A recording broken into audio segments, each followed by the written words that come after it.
Que s'est-il passé hier soir? Donald Trump a finalement déclaré qu'il avait annulé l'attaque contre l'Iran, qui devait viser toutes ses infrastructures civiles, les réseaux électriques, tout là-bas. Et nous revoilà au même point. Selon vous, que s'est-il passé? Ils étaient censés attaquer l'Iran vendredi soir, et hier soir, ça n'a pas eu lieu.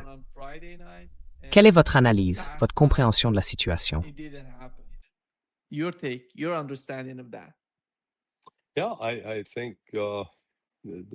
Oui, je pense qu'il y a un débat qui fait rage au sein de l'administration Trump, premièrement.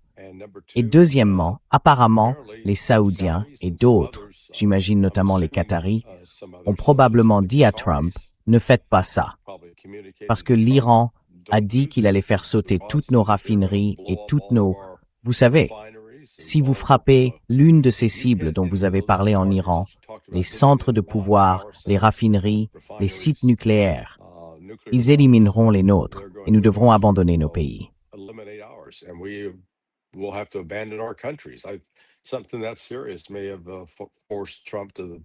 Quelque chose d'aussi grave a peut-être forcé Trump à reculer.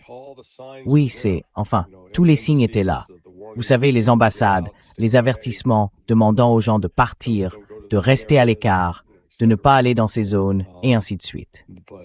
Mais Trump a dit qu'il avait pour l'instant annulé l'opération. On verra, il est encore tôt aujourd'hui. Enfin, il est environ 18h30 à Toronto. Donc on verra. Vous savez, parfois les bombardements commencent le soir. Par le passé, ils ont aussi commencé le matin. Alors, qui sait?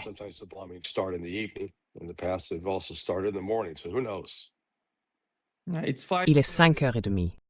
C'était à 5h30? Oui. Ah, d'accord.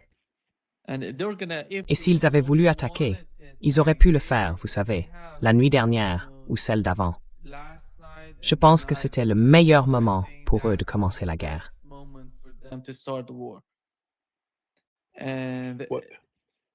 Et oui, je veux dire, rappelez-vous qu'ils avaient aussi dit que l'un des problèmes, c'était qu'ils craignaient l'effet que ça aurait sur les marchés, que ça ferait chuter la bourse. S'ils le faisaient dimanche, ça pourrait faire chuter la bourse et faire grimper très fortement le marché du pétrole.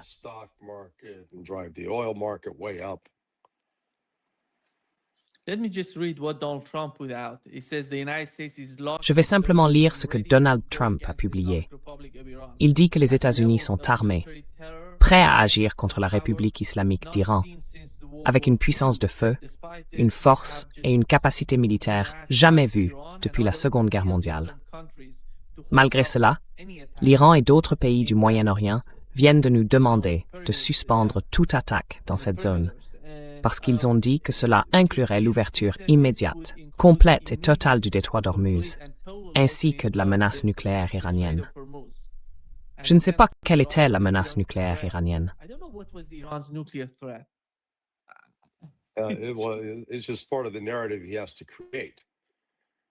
Ça fait simplement partie du récit qu'il doit construire.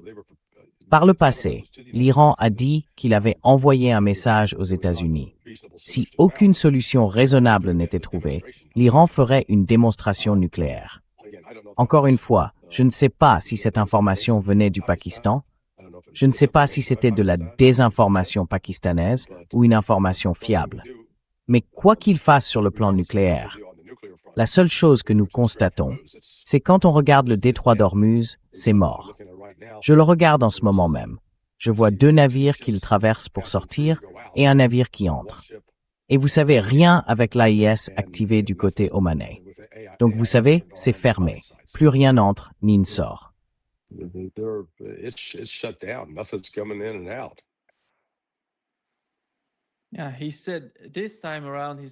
Oui, cette fois-ci, il a dit que c'était l'Iran et des pays du Moyen-Orient qui lui demandaient de ne pas attaquer. Et l'agence de presse iranienne Fars a dit, après avoir interrogé l'un des responsables iraniens, que l'Iran n'avait pas demandé aux États-Unis de ne pas attaquer. Ils ont dit que s'il y avait une attaque, ils répondraient de la même manière, voire qu'ils intensifieraient leur réponse. Mais les pays du Moyen-Orient, je pense que fondamentalement, l'Arabie saoudite est dans une position très fragile en ce moment. C'est ça. Alain Stessen Mansour placé est l'Arabie Saoudite et s'est entretenu avec Donald Trump hier. Oui, non. Je suis sûr que MBS l'a appelé et lui a dit « Hey, ne fais pas ça, parce qu'on va se faire écraser si tu le fais. »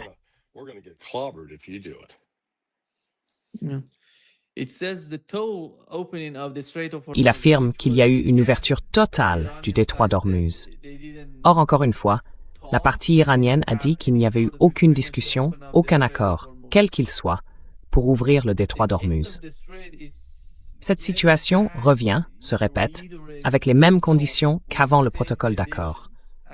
Larry, voyez-vous le moindre signe indiquant que les conditions sont différentes de celles que nous avions avant la signature du protocole d'accord?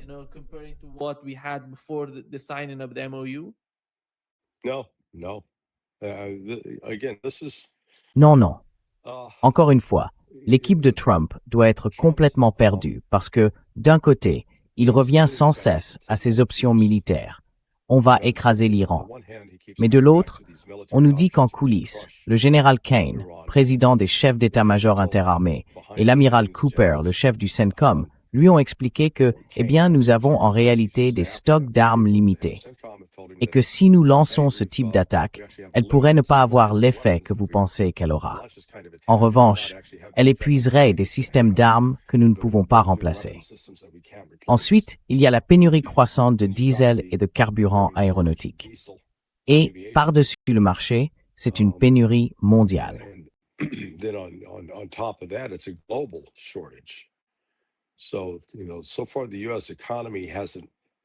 Donc vous savez, jusqu'ici, l'économie américaine n'a pas vraiment été touchée par ça. Mais ça a commencé. Vous savez, je parlais il y a un chauffeur routier à cette conférence à laquelle j'assiste, et il disait que les prix augmentent. Donc ils ont quelques problèmes. L'une des histoires dont on ne parle pas vraiment, c'est à quel point la nourriture est mauvaise pour les Marines américains déployés dans le cadre de cette unité expéditionnaire des Marines, la MEU, celle qui était à bord du Boxer. Je veux dire, on parle de choses que vous ne donneriez probablement même pas à un chien. J'avais reçu des emails de la mère de l'un de ces marines. Elle m'a envoyé des photos et des SMS en temps réel lorsqu'il communiquait avec son fils. Et vous savez, le gamin était vraiment très maigre quand il est rentré chez lui.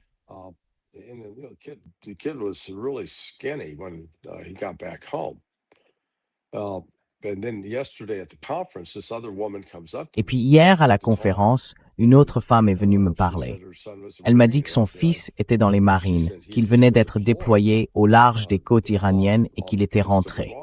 Je lui ai dit oui, j'ai entendu dire qu'ils avaient eu des problèmes de nourriture. Et elle m'a répondu « Oh là là !» Alors elle est entrée directement dans le sujet et elle m'a dit « Tenez, regardez ça !» Elle avait une photo de l'un des repas. Oh, mon Dieu! Rien que de le regarder, ça me donnait envie de vomir. Donc, pendant que Trump met en scène toute cette grande orchestration politique, ils ne prennent pas soin des troupes. Et ça a créé de vrais problèmes de morale et franchement, des problèmes de préparation opérationnelle chez ces soldats. Trump a vraiment fait de ça un désastre.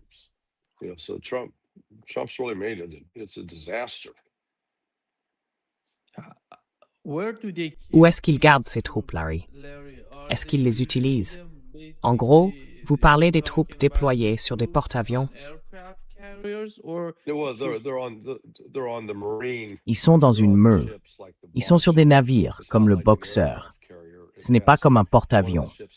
L'un des navires a une sorte de pont pour les hélicoptères pour qu'ils puissent se poser. Mais ce sont des navires conçus pour soutenir des opérations amphibies. Donc, à proprement parler, ils ne font pas partie du groupe aéronaval. Mais ce que je dis, c'est que si les marines sont nourris comme ça, ce n'est pas bon. Et encore une fois, cette femme l'a confirmé hier. Hey, mon fils a perdu du poids lui aussi. Vous savez, il est rentré chez lui et elle a montré une photo.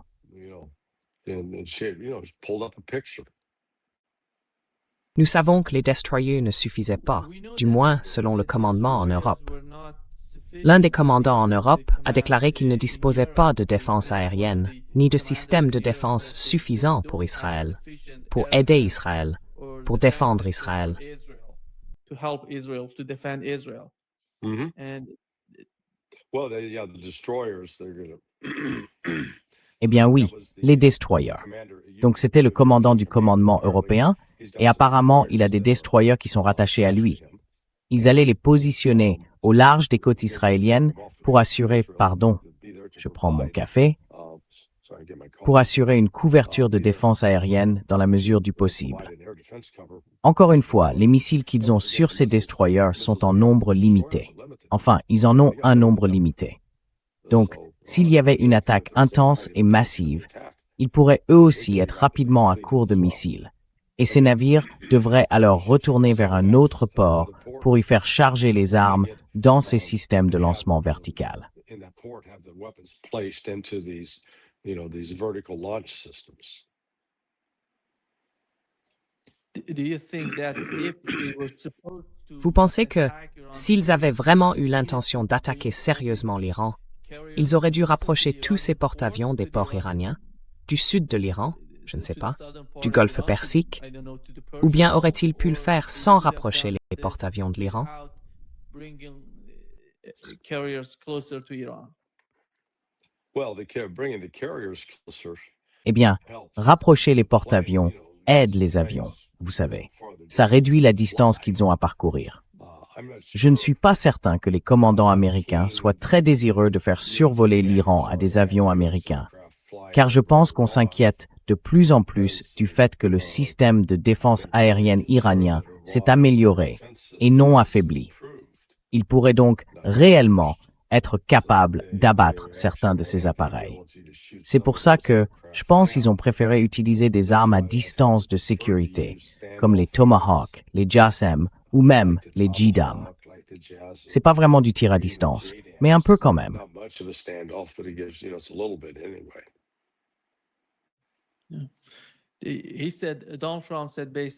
Il a dit, Donald Trump a dit, sur la base de cette demande qui vient de l'Iran et des pays du Moyen-Orient, j'ai accepté, pour le bien futur du monde, ainsi que pour la survie et la réussite d'un Iran prospère, d'annuler l'attaque, à condition de pouvoir conclure rapidement un accord.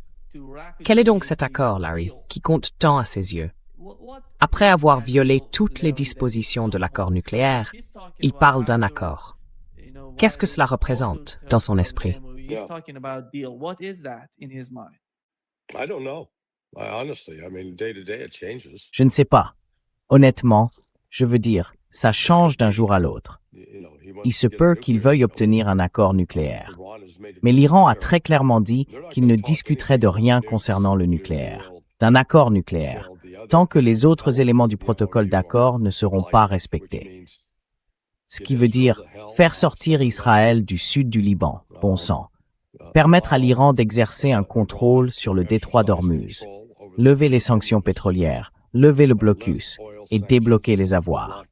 C'est ce que l'Iran exige, et je ne les vois pas du tout renoncer à ces exigences.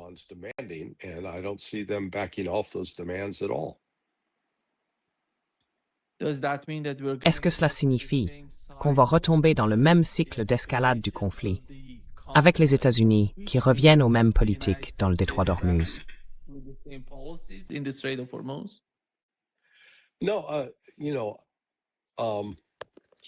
Non, vous savez, ce qui limite aujourd'hui la capacité d'action des États-Unis, c'est une combinaison de facteurs. D'abord, ces navires qui sont déployés là-bas depuis maintenant 5 ou 6 mois. Leurs équipages commencent à s'impatienter. Vous savez, ils veulent rentrer chez eux. Les conditions de vie des marines sont-elles clairement intolérables? Les systèmes d'armes, les missiles de précision, considérés comme un élément essentiel de toute attaque américaine, sont en quantité limitée, voire épuisés. Ils ont en pratique épuisé ce qu'ils pouvaient utiliser. Et il n'y a pas de bonne option au sol. There's no good ground option. And the real Et en réalité, ce qui devrait être la priorité absolue de Trump en ce moment, c'est de remettre le détroit d'Ormuz en fonctionnement normal, ou du moins en fonctionnement selon les nouvelles conditions imposées par l'Iran, qui exigent que les navires soumettent leurs manifestes, indiquent leur destination et la nationalité de l'équipage, etc. Mais au moins, cela permettrait de relancer le flux de pétrole et peut-être de gaz naturel liquéfié. Je ne sais toujours pas à quel point les installations au Qatar ont été endommagées. Certains rapports indiquaient qu'il faudrait 2 à 3 ans pour les remettre en service. Cela signifie donc que nous faisons face à un problème d'arrêt prolongé ou d'épuisement de l'approvisionnement en gaz naturel liquéfié. Et si ce gaz naturel liquéfié ne sort pas, alors l'hélium non plus.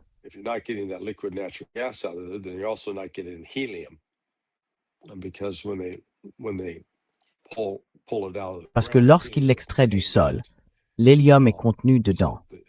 Donc la pénurie d'hélium va continuer d'affecter le prix des puces électroniques.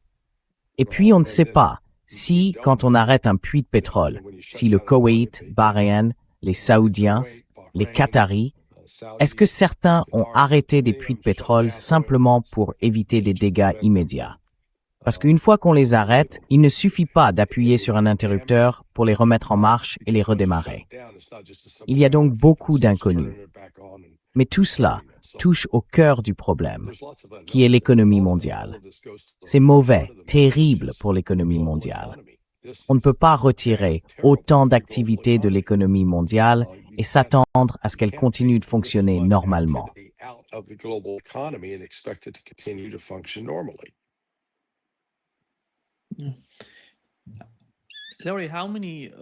Oui. Larry, combien de ces bases? Laissez-moi afficher la photo des bases américaines en Asie de l'Ouest. Je voudrais savoir combien de ces bases sont encore actives. Il y en a 2. Attendez que je vérifie. Il y en a 2 en Irak.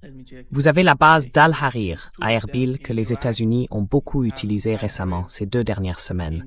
C'est essentiellement pour ça que l'Iran les attaquait. Et nous avons la base aérienne d'Al-Assad. J'imagine que celle-là est en Irak. Je ne sais pas si elle est toujours active, ni combien de soldats et de munitions ils y ont. Quelles sont ces 2 bases importantes qui se trouvent là, près de la frontière occidentale de l'Iran?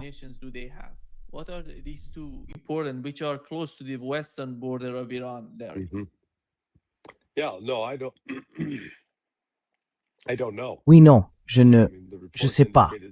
Je veux dire, les informations indiquaient que je pensais que la base d'Erbil était en train de fermer et qu'on en retirait du personnel à cause des dégâts qui lui avaient été infligés. Mais pour ce qui est d'Al-Assad, je ne sais pas. J'ai atterri à Al-Assad, mon Dieu, il y a 20 ans. C'était une brève escale, vous savez. On est arrivé en spirale, on a atterri, puis on est reparti en spirale. Donc je suppose qu'il y a probablement encore une capacité de ravitaillement en vol là-bas. C'est mon hypothèse. Je ne pense pas que la base ait été complètement fermée.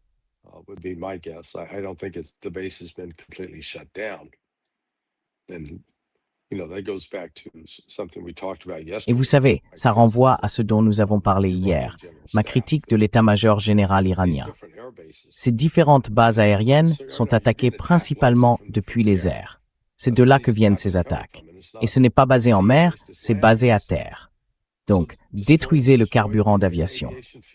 Vous savez, ils ont ces réservoirs de stockage de carburant. Faites-les exploser. Si vous les neutralisez, alors les États-Unis ne peuvent plus voler. C'est très simple. Vous faites ça et vous affaiblissez encore davantage la capacité des États-Unis à poursuivre leurs attaques.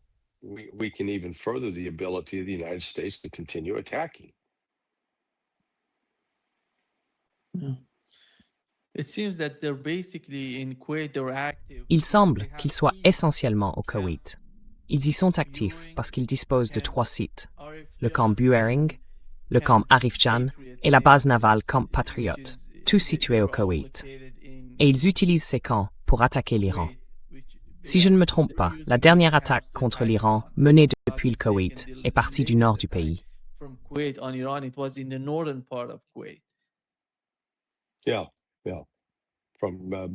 Oui.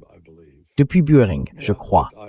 Mais là encore, je pense que les États-Unis ont désormais une présence limitée sur ces bases, tout simplement en raison, là encore, de l'ampleur des dégâts qui ont été infligés.